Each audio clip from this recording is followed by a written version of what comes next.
Rosalind, thank you very much. Let me thank everybody for coming today. I'm really going to tell you a story about what the staff has done in implementing the board policy to improve mobility choices in this region, and I want to spend a little time. This has been really a 3-year project, and I'm going to kind of take you through all the steps we went through, the reasons why we've done what we've done, the lessons we've learned, and the additional things we'll continue to do to build upon the foundation that's been established by the board.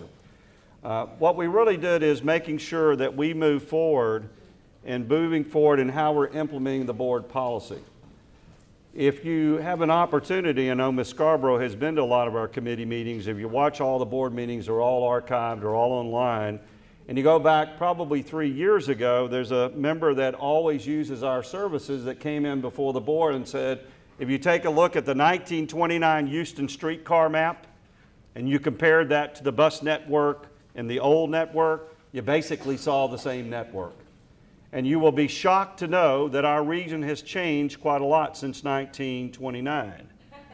So what the board said is if we were really going to improve transportation and transit as an option for people to move through this region, how would we do things differently? So what the board did is they really gave us a blank sheet of paper. And they said, staff, go forward. And if you're going to redo the network, what would you do to make it where people could travel to jobs, to entertainment, to visit family, to do those things that people need to do? And how do you make it where transit is a real good choice option for them to do so?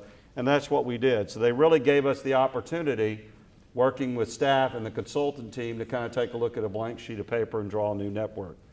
We wanted to make sure that what we did involved everybody that was a stakeholder in what we were doing. This was not a project that was kept inside of Metro. This was a project that really broadened and engaged a lot of different people in the community, and I'll walk through the players and the process we went through. It was making sure that we communicated not only what we were doing internal to the organization, so there was a clear, defined direction for the entire organization, but then how did that work external of the agency and what we were trying to accomplish. So that's what we really moved forward. Why did we do it? If you look at Metro's ridership going back to 2008, compared to about 2012 when we started this process, we saw about a 50% loss in ridership at a time when our region was continuing to grow.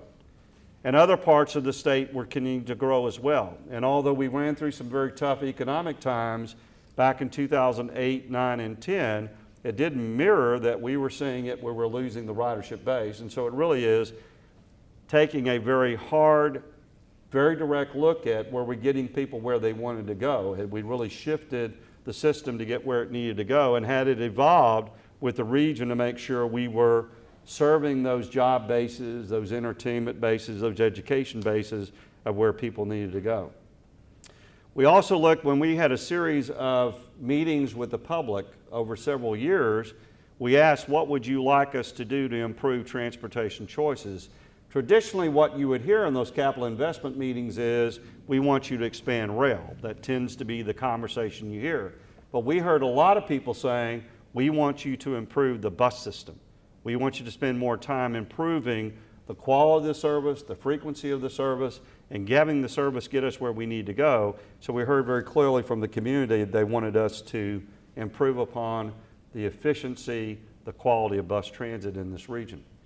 We had also been moving forward with implement rail expansion that we had underway. So how would we be making sure that whatever we did, the bus network and rail network began to work more closely together, so it really truly became a transportation network. Not a mode choice, not a mode conflict, but how does the transportation network work together? So we wanted to do that. And then whatever we did, it was not simply doing it for today. How were we getting the board to make policy decisions, whether it's standards of service, to make sure that as we're going forward, we had a good foundation to build upon, that there was a very logical reason why we would take the next steps going forward, and that's what we've been working on as well. You'll see it's been over a 3-year project. If you go back to September 2012, that's really when we started the process. It's when we began to engage, building the consultant team, beginning to do all the things we talked about. I'm going to kind of walk you through some different phases that we really got into over the 3-year period, leading up to an implementation of the new network on August the 16th of 2015. And I will just tell you, I'm very pleased with all of the work that's gone forward with this. This has been rolled out very smoothly. If you look at the number of people we carry every day, the number of people we carry during this time, we'll talk a bit about that too as well. What we wanted to make sure again, and the board made it very clear, and I want to give the board of directors a full compliment and recognition. These are all volunteers that serve on the Metro board. They are not paid to serve on this board. And they chose to take on a very complex public policy process of changing a transportation network that had not been changed in decades. That's a very complicated thing to do that a lot of folks will not take on. This board took it on. And so I want to compliment for that. They wanted to make sure that we learned what other systems were doing. So we did a lot of peer analysis, talked to a lot of systems across the country, although I will tell you, this is the largest transition of a bus network in any major city in the United States of America since the early 80s. So we didn't have a lot of guidance to go by, but we talked to other people. Jacksonville, Florida, as an example, had done some within the last couple of years. And we learned from them of things they had done to kind of take forward. So we really want to work on that. We have a lot of data at Metro. Every one of our buses, we know where people are getting on. We know where people are getting off. So we did a lot of information about drawing down on our data to know where people were trying to get to and how we could better serve it. So it really was a data-driven process moving us forward. We wanted to set goals that were realistic goals. They were specific, measurable, achievable, realistic, and time-bound. You could accomplish what you wanted to accomplish within a well-defined process that you could measure how you were meeting that process going forward. And bottom line is we wanted to engage the community. And I think you'll see we did that on all fronts. We had a 120-member stakeholder task force, and this task force included local bus riders. It included bus operators. If you really want to improve the system, talk to the people who operate the system. So we spent a lot of time engaging operators in this process. We have a transit academy where people have come to learn more about transit. We invited members of the transit academy to serve on that task force. We had representatives of super neighborhoods. We had representatives of management districts. We had representatives from the city, from the county. The Houston-Galveston Area Council had representatives on the task force. What we wanted to do is make sure we were getting input from everybody that could help guide us as we were trying to go through the process of changing the network. And we wanted to make sure that we got their input. So there were 4 different meetings where they actually sat around tables, day meetings, where they began to look at and said, if you were going to invest in transit, how would you do it? How would that network look? What would be the policy direction you'd go? So I want to give those members a lot of credit for what they did. In May of 2014, we put a draft plan before the board, and they said, well, it's a good draft, but we want you to do more. We want you to go back out to the community. So we had 16 public meetings after May. We went to our transit centers to talk to our customers. And transit centers, you know, are where multiple routes will converge and you get multiple riders there. So we spent time at the transit centers to get feedback from our customers of what we were proposing to do. We had neighborhood meetings, civic clubs, super neighborhood meetings. Anybody that would talk to us, we tried to go out and talk to them. Website posting and feedback. I will tell you, I've learned more about social media in the last 3 years. It's a very effective tool that everybody needs to use better and use more often. So we try to do that a lot to get feedback from the public. I want to thank our elected officials throughout this entire region, both local, state, and federal. We met with them. We told them what we were up to. We encouraged them to assist us in getting information out. We encouraged them to give us feedback, and I will tell you they did that. And that helped us to make sure we were hitting the mark where people did give us feedback of how we're going to address. And then in August, we briefed the board after all the 100 meetings or so we've had to give them a sense of where we were going and wanted to get their direction where we're at. And there's just some pictures of people that were at community meetings. And I tell you, it was a working process. It was taking maps and what we were proposing to do and getting feedback of how we could make the network fit in with data where population changes were happening, where the job base. Houston no longer is a region that has one major activity center. There are really 7 major activity centers in this region. Transit had to serve all of those job generator locations, and that's what we try to work out through this whole process as well. But a lot of good people doing a lot of good things. In September 2014, we presented the draft plan to the board. The board approved the draft in principle. But they said, we want you to do more feedback from elected officials. We want you to do more feedback from operators because the operators had raised some additional concerns. And we want you to go out and meet with community groups and elected officials of making sure we captured everything we were hearing and how would we adapt to really change the network to meet those community concerns, so we continue to do so. We continue to really talk about areas of concerns. We started with what we were calling a flex zone, and it really is, in the transit sense, a demand response service. You can call in and people will pick you up at your house, or you can do a subscription you pick up the same time every day. Well, we learned a lot from the community. There was not a lot of love for flex zones. People did not like what they were hearing, to the degree that in one part of the area we were going to start with flex zones and the community said, no, we don't want to do that. So the board committed to invest $9.4 million back into that community to run fixed route regular service for that community. We also learned that you might be surprised that if you put bus shelters and you get good transit access by good improved infrastructure, people might want to ride transit. So we learned a lot about that. So if you look historically, the way we have planned to put bus shelters in a community, you had to have a minimum of 35 boardings a day before we would even think about putting a bus shelter up. Well, the dialogue we had with the community made the board say, well, maybe we ought to change that. So now we've got to change criteria. It may be we put shelters in place first to see what ridership growth you can get. Because what we heard very candidly is, if transit is accessible, if transit is safe, if transit is secure, if transit is comfortable, then people will use transit as a choice. And so we're going to spend a lot of time changing our whole philosophy of how we do things serving the area. We have now started what we're calling a community connector service.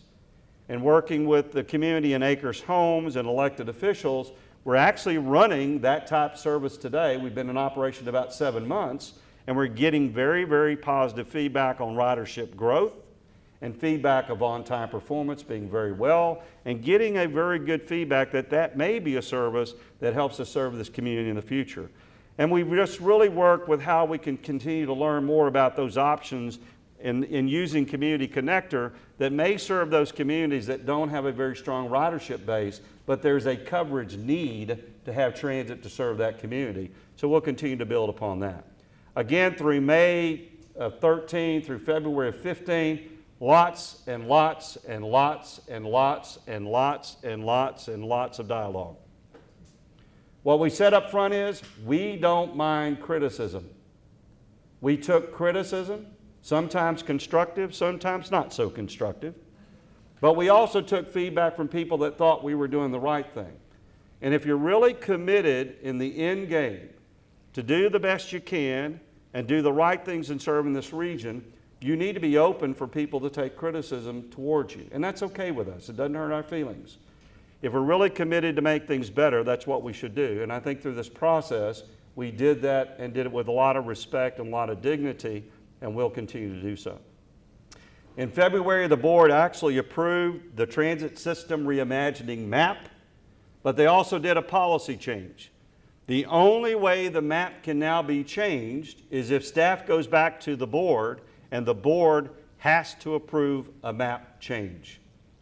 Now, from a staff standpoint, that's very good, because what it does is you're now setting the tone by a policy that says you're going to get a thorough conversation and you're going to get a thorough discussion before we go out and change something that took us a hard, long 3-year period to get to, and it's going to be a thoughtful process going forward. So again, it's not just maps, it's not just route structure, it's the foundation of policy that we had the board work on to make sure that we had good guidance going forward.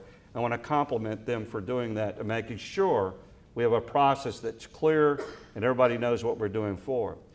They then wanted us to go ahead and begin the implementation process, and I'll talk a bit because it's very involved, leading up to where we got to, begin the education process, and then leading up to June 2015 where we had 2 public hearings on the network to make sure we were getting community feedback going forward.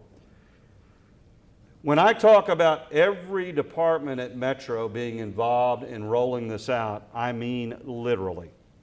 Every department at Metro, every employee at Metro was touched and had an active role in rolling out what we rolled out in August.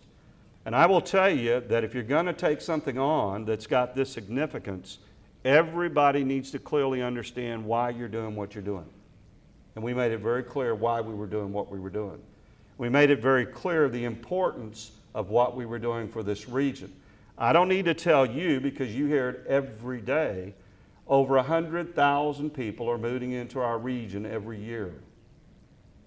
We have got to continue to work with all modes of transportation and all partners in the transportation field to help us prepare to how we're going to move that growth throughout this region in the coming years. Transit is a very important partner in that, but it's going to take every mode. So we want to make sure everybody understood what we were doing and why we were doing the things we were doing. For those of you who work with Primavera scheduling, and a lot of you probably do, and I get educated every day about schedules, 700 unique activities. And our staff made sure that everything on critical path, we put on critical path. Everything we had to touch, we made sure everybody knew what we were doing. And then we left it to Roberto Trevino. Those of you who don't know Roberto, he's over our planning, engineering, construction group. Roberto was the taskmaster in every weekly meeting and every communications meeting to make sure that we hit everything we committed to hit. So I'll give compliments to him and the entire team, because the best thing I could do is stay out of their way and let them do their thing. So they did a very good job. But you'll see we really, and we'll be glad to share this. You'd like to see it. We can show you every activity we went through, about 700 unique activities. Just some examples.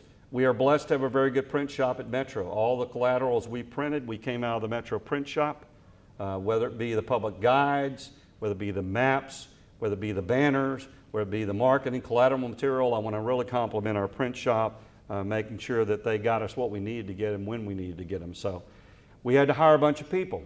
When you build a network like this, where you went from a network that really was dominant 5 days a week, Monday through Friday, and we realized, quite frankly, Houston's a 24-hour, 7-day-a-week city. People need to work on Saturday and Sundays like they do on Monday, Wednesday, and Fridays. The new bus network is a 7-day-a-week, high-frequency network that serves you 7 days a week. The same service on a Monday, you get on a Saturday. That's what we're trying to do on the local bus network. Doesn't involve the park and rides because it's a different type of service. But rail and local bus, the same network on Saturday you're going to see on Monday, Wednesday, and Sunday. 38% improvement of bus service on Saturday, a 93% improvement of bus service on Sunday. That's how significant this whole new network is. Making sure that we had operators that could operate that extended network. But what we also wanted to make sure of, and this is critical, and this is where you need to engage your operators in operating the service, working hand in hand with your service planning staff. Making sure the schedules we said we could run, we can run. So before we rolled out the new schedules, we ran them not once, but twice, but 3 times, to make sure when we said it's a high frequency schedule, we could run it. And you get those operators and they're buying, because they'll tell you where you need to tweak it to make sure it happens so you can deliver what you're telling people you can deliver. You've got to have good maintenance staff to maintain that additional equipment now that's running 7 days a week, not just 5 days a week. So we hired a lot of people to help us run the service on a longer term basis, but we also hired people temporarily. We added street teams, and I'll talk a bit about what we did. We had people riding buses, telling our customers, here's your network today, here's what the new network is tomorrow. Really that personal touch. So people had concerns because you're doing a significant change and getting people out of their comfort zone. We wanted to make sure we spent some one-on-one time with our customers to really let them know what we're doing. And again, other departments to really accomplish what we needed to accomplish. Every employee at Metro was trained on this new network. We turned our organizational development team loose and said we want every employee at Metro trained on why we were doing what we were doing, the benefits of what we were doing, and why this was so important for this region and why we were doing what we were doing. So all the employees went through that training. All the bus operators, again, ran all the routes. We videotaped all the route changes so that we have a database now that if we need to come back and see if things have changed, we've got good historical data, because the one thing we're seeing in our region as well, we're seeing a lot of growth. And so we need to be able to have a good foundation to adapt in the future as we go forward. And we spent a lot of time with our customer service representatives. We knew when we rolled this out, there were going to be a lot of questions. Not only did we staff up more people in the customer call center, but we gave them a lot of training, and actually they gave us input to do better training of how we could respond to our customers going forward. But here's our message: more service, better service, and this service belongs to this community. The Metro employees have an opportunity to represent this community that voted themselves to be taxed to improve transit in this region. That's our job. But it's really making sure that they got the best service we can give them, improving the service to make sure they have another travel choice in this region, and that's what we've tried to do with the new bus network. Phase 1, February to April, we began to market, it's coming, it's coming, it's coming. Phase 2, we began to say, come on, we want you to go out and give us a test drive. I'll talk a minute about the IT things we did to help people get prepared for it, but we also asked the board to give us an opportunity to give free rides for a week. We wanted, and we learned this from Jacksonville. Jacksonville did this when they rolled out their network. What we wanted is people to come out that were our current customers to taste it, take us for a test drive. You ride us as many times as you want to ride us. And we also thought there might be some people might want to try us for the first time. So the board allowed us to do that. And then as we continued, we rolled out the marketing piece to really talk about what we were doing. And you'll still see some information we're sharing with the public about the new network, and you'll see more building off that in the future. So we used every form of marketing that we could think of. You saw buses that had rear windows talking about the new network coming. You had bus shelters that had signage. You had rail platforms that had signage. You had rail cars that talked about the new bus network coming. So everything we could do to put the message out, we wanted to do that. Then we reinforced the free rides. And again, come take us for a test drive. We pushed that, pushed that, pushed that, and pushed that, and we got good results through the first week of free fares. We wanted to make sure we also then put everything out in as many hands as we could, and I talked about street teams and handing things out, but the print shop did all the back of the bus windows, all the rail windows, all the things we did in kiosks, everything we put out on the bus shelters, everything we put on the rail platform. 22 million pieces of collateral information we put out to this community rolling this new bus network out. 22 million.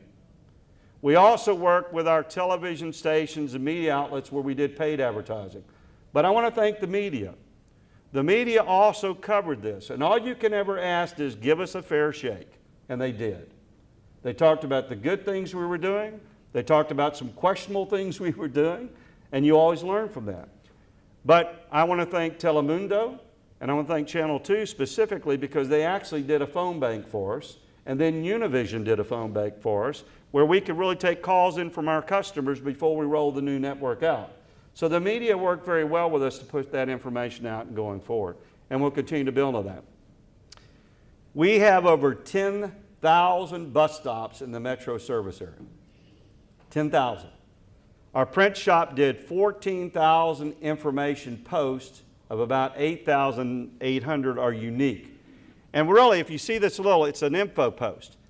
Part of this process is trying to make it easier for our customers to understand the direction the bus is going. Sometimes you get on the bus and they didn't know if they were going toward town or away from town. Simplifying that information makes it easier where people feel more comfortable in using the bus. And so we wanted to really streamline that. Just a straight linear map shows you where the stops are going to be along the way. And then we brought in some real technology things that we think are going to help not only today but in the future of what we're doing. You'll see the media buys. I think you've seen the commercials. You've heard them on radio. We'll continue to build, and now you'll see us go into the next phase of kind of reestablishing what the new network's all about, and where we go from there. Again, I can't emphasize enough. Partnership, partnership, partnership, partnership. This is not an internal thing alone. Metro does not live on an island alone.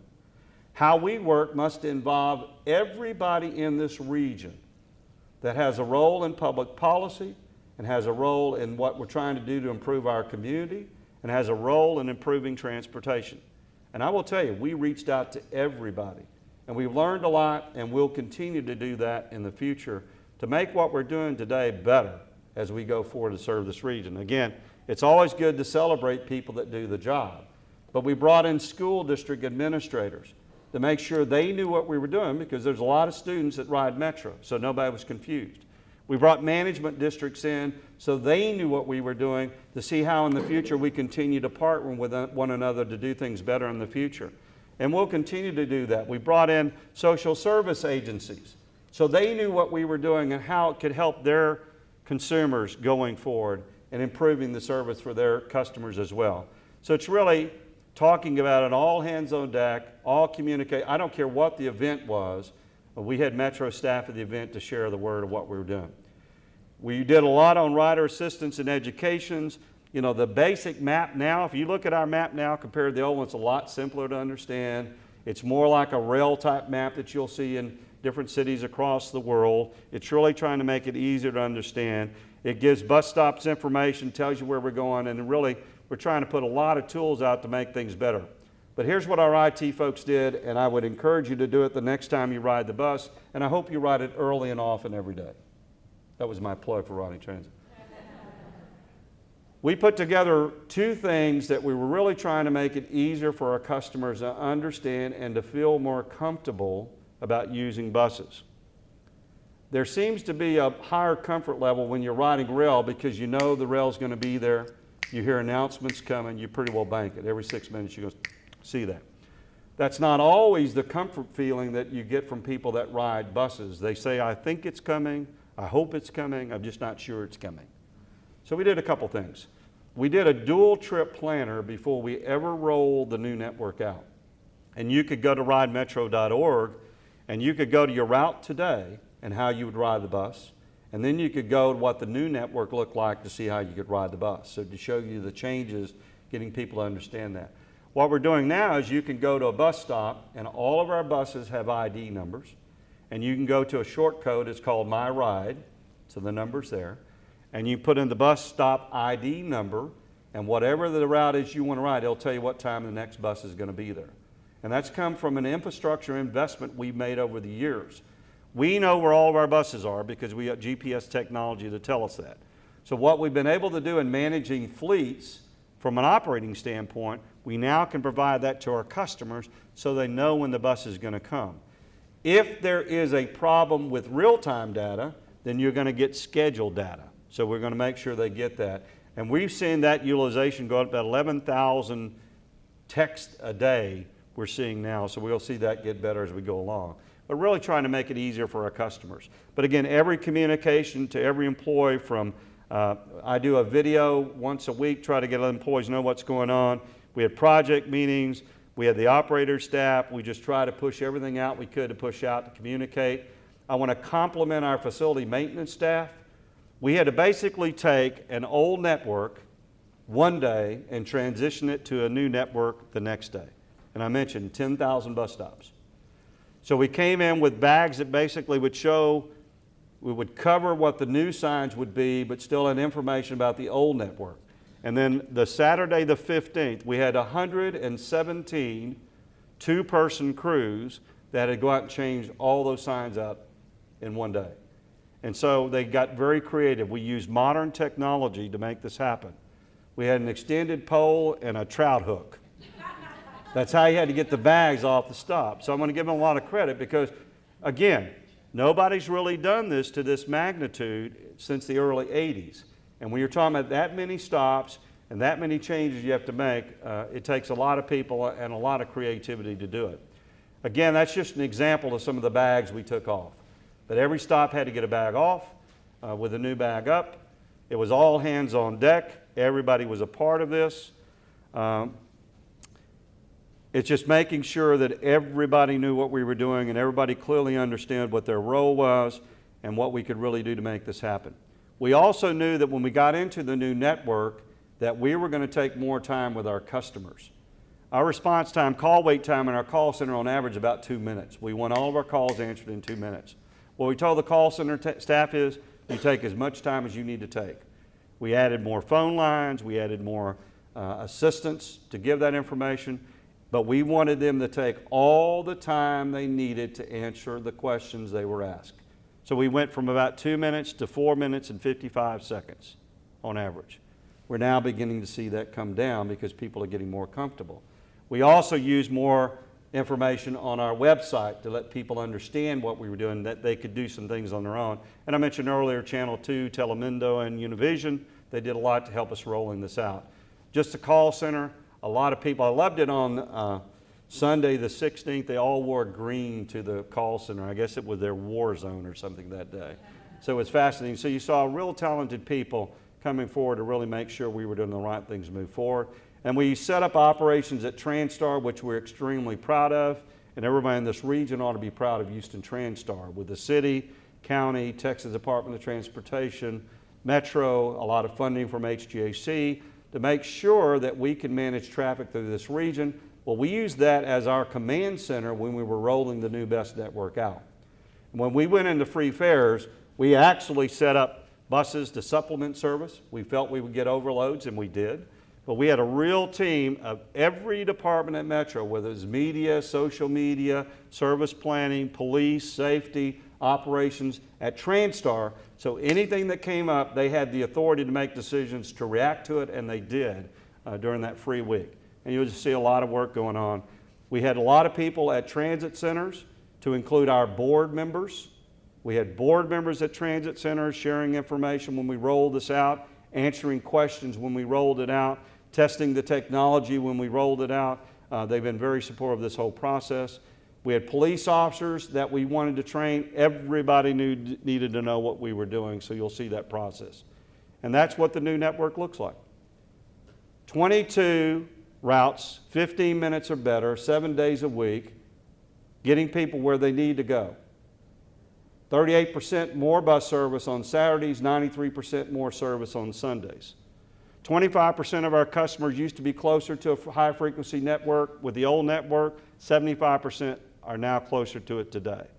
It's adapted to a changing region that really shows how we are to adapt transit to get people where they need to go, recognizing that our job is to grow ridership at the same time, making sure we've got coverage for those that need transit, and that was the policy direction from the board.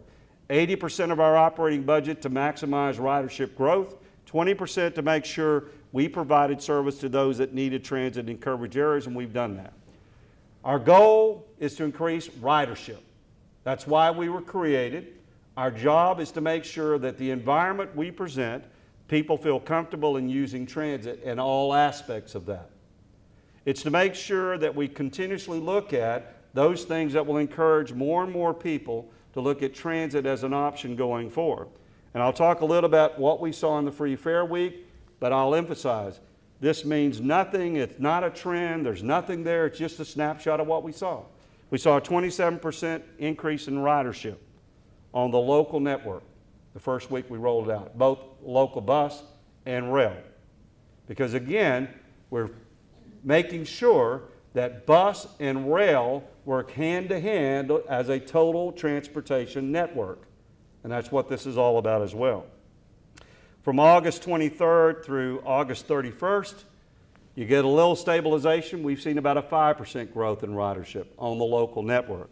We expect in about 6 months, because we'll be reporting to board tomorrow, this afternoon actually, and you'll see if you get a chance. We've had to put in more buses because we have seen overloading. We've extended some late night service because we need to add more service, get people where they need to go. We've added more earlier service to meet the demands we're seeing. But overall, we're very pleased in what we've seen in rolling this out. And our long term is to make sure within 2 years, we see a 20% ridership growth on the local network. That's what we're looking to do. That's why we've done what we've done, and we think we'll continue to build upon it. So with that, I'll be more than happy to answer any questions anybody's got. Yes, sir. When you look at the Well, what the board has said is, we'll see that come in what our additional cost is. They came back as an example. The direction, the policy direction we got from the board is do this without increasing the operating budget. So everything we've been doing is we operate X amount of $1 million a year to operate the service. It was really bringing that in to do it within that budget limit. What we've had done is we've actually gone back and added more service based upon customer feedback. That was about $9.4 million, $10 million we added back. As we continue to roll this out, you'll see us doing a couple of things now going forward. We learned a lot that if you want people to use transit, you got to improve the access to transit. So you'll see if the board approves our budget this year that we've recommended, we're going to add more money to infrastructure funding, and we'll again work with our partners at the city, the county, and TxDOT and others to improve infrastructure money to get sidewalks, to get better access, to add more bus shelters than what we have today. So you're going to see us really focus on that, and we think that will help us grow ridership. So we're looking at a lot of different, but the policy direction for the first year was you have to do it within your existing operating budget with the exception of what they said to add back in, and that's what we tried to do. Now we'll fine tune this as we continue to go forward because we're learning things a lot now. There's a couple of routes that we're seeing we're probably going to need to break them up. They're still too long, and so we're learning some things from there, and you'll see us come back to the board to make some tweaks. Ms. Scarborough. Yes. How are you handling all the complaints? Because I'm sure you have complaints coming in because it's such a rapid change. So will all of those be answered at the board meetings, or will you have to take a vote on changes that you make? Well, let me put this in perspective, and this is only through probably the first 3 weeks that we're going through. We carry about 200,000 boardings a day on the local bus system. In the 3-week period, we had 1,310 comments associated with the new bus network. During that same period of time, we had about 5.6 million boardings on the local bus network. So very, very few comments about what we were doing during that time. So I think when you look at that, that's pretty significant, and that just shows the value of all of the expectations of getting out early, talking to people, and all the different tools we did. So I'm very proud of that. But the way we're doing on an individualized basis. We're talking to people. You'll also see this afternoon we're giving a report to the board on here are the comments, here are the top 10 routes where we got the comments from, and here are the things we've done. So that'll be this afternoon. I think it's at 1 o'clock is why I'm going to be leaving here very shortly. Council member? Yes, thank you, Chief, very much for all this. I think you've outlined a lot of those successes, which are great to hear. And regarding some of the challenges, I know you mentioned the bus shelters that are going to help pedestrians and access to the buses.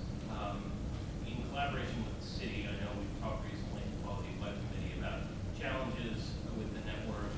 In particular, I'm thinking about synchronization of lights and traffic signalization with our growing population. Is there anything that you know tangibly that we can do to make some of the routes where we're seeing bus lines and rail lines come together function more smoothly? And I guess what can I do to help? Well, I think there are several things. And first of all, I want to compliment Public Works at the city because they wanted to do some things. We asked them to kind of step back a bit to let us get the new bus network in place. Now we've got it in place. I think there are some things we can do working together that will improve the reliability of the service through traffic signalization. So we're going to talk to them about that. There'll have to be a few policy changes we'll need to make about how do you board, how to get fare collection off board to accelerate the boarding time that improves the efficiency of the service. This whole discussion of near stop versus far stop, where do you place stops? I think we've got to do some more due diligence on that. But as you know, traffic signal systems are really very sophisticated computer systems now. And I think there are some things we can do to really work on that. On the rail interface, unfortunately, we're still having some issues with axle counters, which we're trying to, it's how you do next train passing through. There's some things we're working through, which we're working with the Public Works staff on that. We've got, I think, a pretty good handle on that, what the next step is to solve that problem. But we look forward to working with Mr. Weatherford, Mr. Ruddick, and the city, because we think there are some things now that we can do to even make it better going forward. And I know public safety is such a huge concern to y'all, and you're doing great on that. But to your point, I think I have been stuck at a couple of red lights where there's huge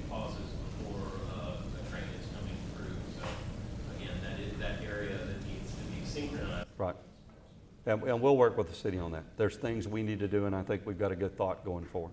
Yes, ma'am. Hi, Don Alexander with Track, and again, thank you for the 84 stops along Richmond. We Good. appreciate Thank you, that. Donna. Talking about the feedback with the member companies, we get a lot of that. Is there somebody specific that we can send these to? Yeah, send them to me. We're gathering some of those as Sure. they come in, and I'm getting feedback from coordination of timetables once they get to the Yeah, send all the positive comments to me, and then I'll give you, no, I'm just messing. No, send them to me. tom.lambert@ridemetro.org, and I'll make sure it gets out to the right people. Okay? I was going to give Kurt Larson's name, but I got to give him a little relaxation. Kurt's a good guy. Look, it took a lot of people at the agency to make this happen, and I mean it was an all hands on deck, but I want to give Kurt Larson extra credit. Kurt has done a tremendous job. Is he in the room? Okay. Okay, go ahead, Hans. I just wanted to know, I was really impressed to hear the commitment that staff had to submit changes to the map to board first. I was wondering if that's also true for frequency changes. It is, anytime you change the frequency and you change the map, I think the board has to approve that. So if you go from red is a, well, let me go the opposite. Green is a coverage route that's every hour. Right. And if we're going to change that to a blue route, we've got to go back to the board. Because what that means is you've got to commit more budget funds to do that as well. So as you begin to make those enhancements, that's why, again, we got a lot of conversation about the maps and all that, but the board did a tremendous job of putting together policy direction for staff that will serve this organization and this region extremely well for many, many years to come. That didn't get a lot of conversation. But I will tell you from a staff perspective, where you're trying to continue to grow, serve a growing region that's going to continue to grow, it's good to have policy direction of how you're being, where you can move. And that's been a good thing for us. Anybody else? Yes, ma'am. You mentioned that you're going to be putting in more bus stop shelters. How many shelters are there now with the 10,000 bus stops? 2,000. And if we kept doing it at the rate we're doing now, it'd take us 80 years to get all of them in place. No, we have 10,000 stops, 2,000 bus shelters. Clearly, every time you talk to someone in the community, probably the one thing I hear is, it'd really be nice if we had good, safe, clean, comfortable environment to sit in. And that's been a message a lot of people in this community have communicated over the years. What we've got the board to do is rethink how we do things. Now we just got to find the funding to do it. So as I said, this year, there'll be more money going to that. We think that that does a lot to improve the opportunity for people to choose to use transit, and for those that are transit dependent, it's a quality of life issue. So we're going to move very aggressively as we can and can afford to do it. Yes, Barbara. Quick question. I know you're going to be doing your evaluation results tonight, so are you seeing any trends that the growth is happening in one particular area or region-wide that develops this service? And also, are you trying to track new riders, potentially new people who will take advantage of it? The short answer is yes. I don't think we've got enough experience right now to see where there are really any trends from what we just did. But I will tell you, I think there are some opportunities, and I'll go back to a comment the council member said, where we can work with Public Works and improve how we can relate transit to signals and some other things. We think that we can continue to further improve that. And as you get into real high density areas, the more you can really show that you've got a very dependable, reliable service that people can get to where they need to go, we think we can pick up more ridership. I think it's the whole issue that you do that and you treat it from a standpoint, and I think you all know that since we built the rail on Main Street going back to 2004, and it's not simply because rail is there, so I want to put it on the table, but there's been over $8.2 billion in public and private investment, I think a quarter mile off of that Main Street rail line. Well, there's a lot of things that you begin to talk about and you hear people talk about, and that's how do you do where people want to live, work, travel in the areas where they live, work, and travel. And transit can be a part of that. So I think as we see that with rail, and we'll see improvements on the East End line that we built off Harrisburg, the Southeast line serving Texas Southern and University of Houston. We've seen great ridership on the North line we extended in December of 2013. I think you're going to see more and more development coming in. What we've got to do now is how do we make bus also be viewed as an opportunity to help encourage that development as well, and that's what we're going to continue to work on. Okay? Anybody else? Look, thank you very much. I'm going to apologize.